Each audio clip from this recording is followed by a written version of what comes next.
old highway. Traffic's pretty light here.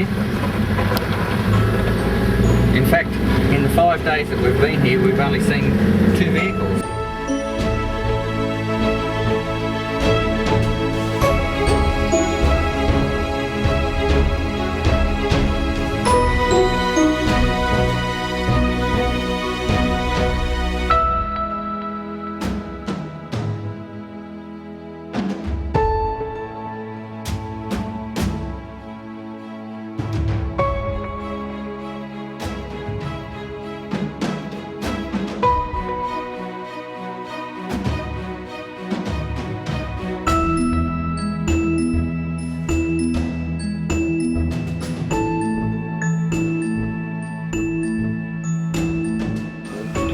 It was something I never wished to go through again.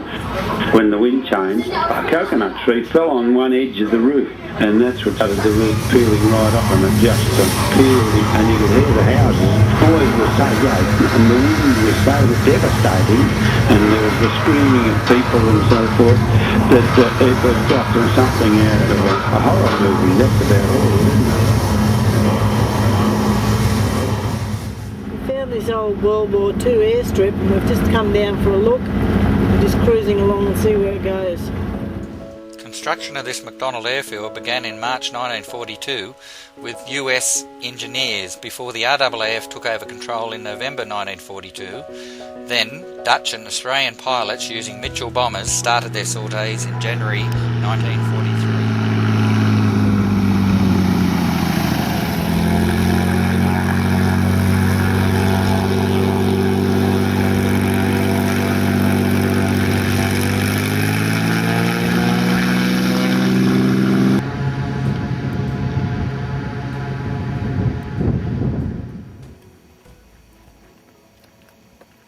This is what we now call the Old Stuart Highway, but in 1942 this was known as the North-South Road, and December of 1942 they put in this McDonald airfield here, which was occupied by the Allied troops, including Dutch, until about April 1943, when they moved their operation from here up to Batchelor. But this road still stands, and it's a great place for tourists to come in and have a look.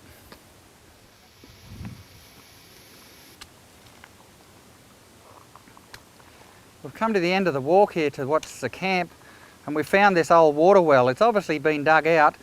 There's a great stack of bottles over here behind. We'll go over here and have a look at this. All this broken glass through here. Predominantly it's green glass, and a lot of it looks like an old Coca-Cola stuff. For instance, this one here. Quite sure, to be honest, it's actually got Coca-Cola printed on it. But there's quite a lot of it here. So this was obviously the bottle dump for some reason or other. Another Coca-Cola bottle here. The glass is very thick, so it's quite old. Well, you know, they say that life's tough at the top, but I reckon this is pretty good for us bottom dwellers anyway. Well, I'll give you a look at what it's like around camp. As you can see, we're well set up here. We've got our awnings out and our little veranda, and this concrete slab, well, that's just a bonus. Now, tropical white tarp. And this is just absolutely lovely. This is just a view out the back as well. You can see we've got our shower there, and panning around we've got the satellite dish up. We usually just park the troopy there at night. So now you've actually seen how we relax. You've seen what the camp's like. And tomorrow we'll take you for a run down to the water. We'll show you what the track's like on the way down, and where we go down and do the washing, and where we collect our water.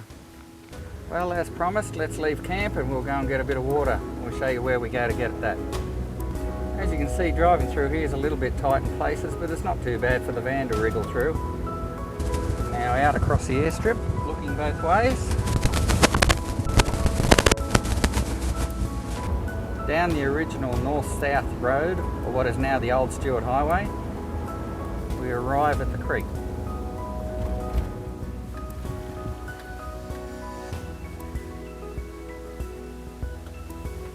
This is how we do the washing.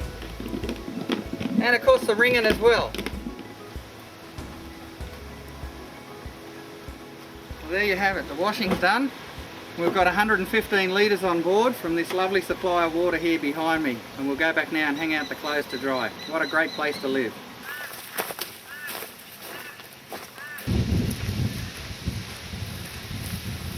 Just deviated off our track a bit and we've come in here. We found another road, a well-made road, and there's even what we find here, a toilet. Might have been good in its day, but I don't know that I'd like to park my bum on it now.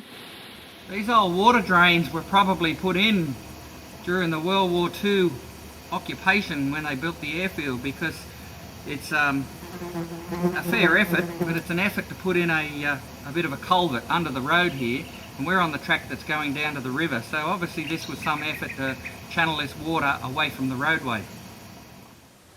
Wow, we're just hiking along here and we've found this beautiful golden grevillea. It's fallen over in here, but you can see some of these flower stems on them. Absolutely beautiful. And these contain a lot of rich nectar, and Aboriginal people probably use this in a drink. You can actually see the nectar on it here.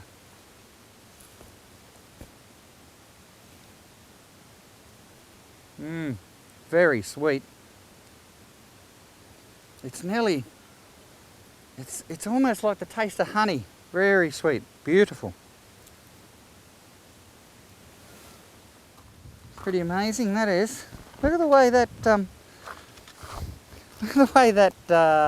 there's a tree root here, and it's eroded all the ground around it, but it's like a thin slither, a root, like a wedge. Very amazing. The rain must be just so heavy, and that root protects it underneath and it doesn't erode. We found the place here where the two gullies we've been following join together. There's quite a flow of water. On the one off to the left there's a nice big fresh buffalo poo. I'd say it was probably done last night. We've come to this beautiful waterfall here over the cascading over the rock, and for us a little creek crossing. It's nice and sandy. It's soft, but putting the broad foot on the top of it, it's not too bad to sort of get across. But wow, this sandstone rock here, you can see it's been rounded off like a gigantic great cannonball. Wow. Obviously in the floods that gets bowled over and over and over and over, hence it being as round as it is. Well, surprisingly it looks like we've found the track again, and by the look of the rocks and the movement of grass and stuff here, it looks like we're back up to the river. This would be the Douglas River. Certainly still the track. It's pretty rough and ready sort of a track, but there's definitely two wheel tracks down through here. And you can see the grass laid down as though the water has flowed down through here. Quite incredible. This looks like it's still the original car track here. I don't know, it could be just from the water, but it looks like two distinct tracks coming down here to this water's edge. And oh wow, check it out.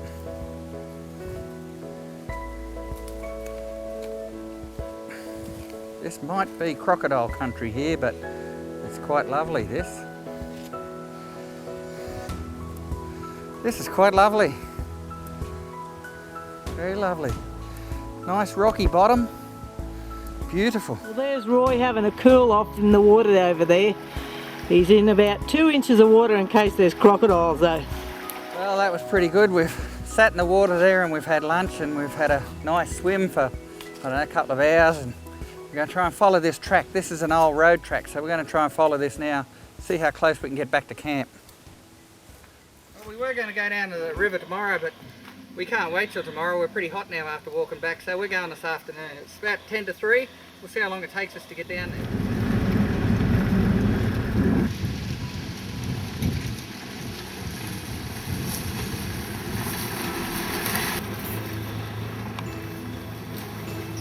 Well, we've almost made it in the car back to the river.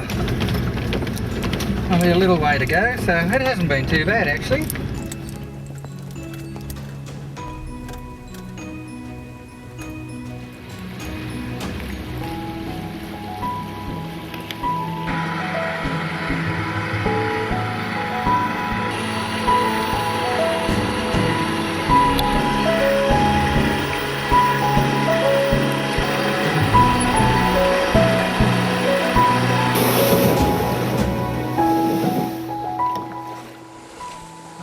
you go. We've pulled the boat. We've also paddled, but we've pulled it probably, I don't know, maybe 150, 200 metres up from where we launched it. But you can see here now we've got a veritable log jam. And it looks very rocky on the other side with a lot of fast water, so it doesn't really look as though we're going any further. We'll head back. There's a lovely little spot just back here, and we're going to stop and we're going to have a bit of a swim, maybe even have lunch. Alrighty, now we're cooking.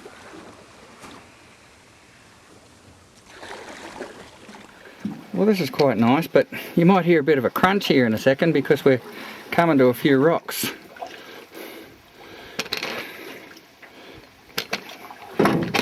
Oh, look at that, we avoided the rocks.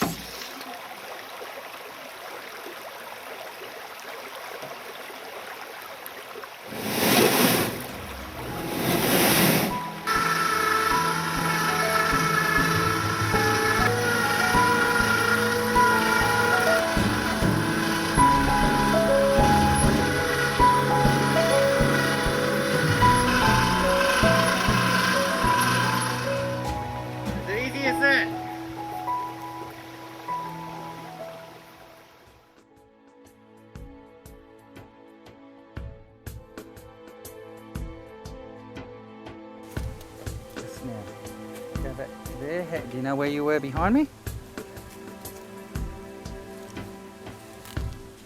And roll them. So there you have it, all the washing's done, and we're going to take it back now and just hang out the washing, but you didn't pan around as I walked up. Alright, so there you have it, we've done the washing. We've got 115 litres of water on board to take back from this lovely supply that we've got here, isn't it? Oh, hang on. So there you have it, the washing's done. We've got 115 litres on board from this lovely supply of water here behind me, and we'll go back now and hang out the clothes to dry. What a great place to live. You know, and the explorer in me, when I tip that over, is hoping to see a nice big gold nugget underneath the rock, but bugger it, no such luck. The things we do.